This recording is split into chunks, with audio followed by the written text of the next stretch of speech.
Goeiedag. Weet jy, daar gebeur party dae. Hulle gebeur sommer net, voordat 'n mens jou ingesteldheid kan regkry, voordat jy jou fokus of jou motivering kan regkry vir die dag, dan het die dag net gebeur. En dit voel asof jy in die dag instrompel, sonder werklike rigting.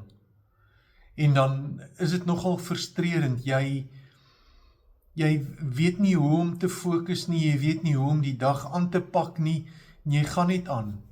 Maar dis daardie dae wat, soos die woord sê, jy net doen wat jou hand vind om te doen, waar jy net aanbeweeg. En dit wat jy moet doen, wat jy doen, en dan ergens deur die dag, dan gebeur dit dat jy effens tot verhaal kom, en die sin van die dag sien. Dit is soos wanneer jy in koue weer werk met jou hande. Aan die begin het jy omtrent geen gevoel in jou vingers nie, en soos jy ontwikkel en jy warmer word, kom die lewe terug na jou hande toe, en voel jy weer dit waarmee jy besig is.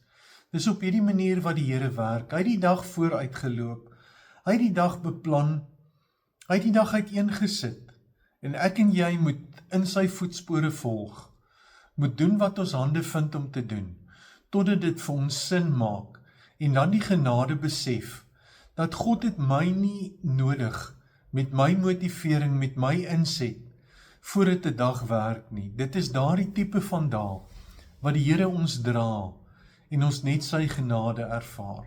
Mag hierdie dag ook vir jou guns en genade inhou. Mag het vir jou betekenis kry, nie omdat jy daarin betekenis gee nie, maar omdat God daar is, omdat hy die dag deurloop het, en mag jou motivering wees, dit is 'n dag deur die Here gemaak. Kom ons wees daaroor bly en juig. Lieflike dag vir jou.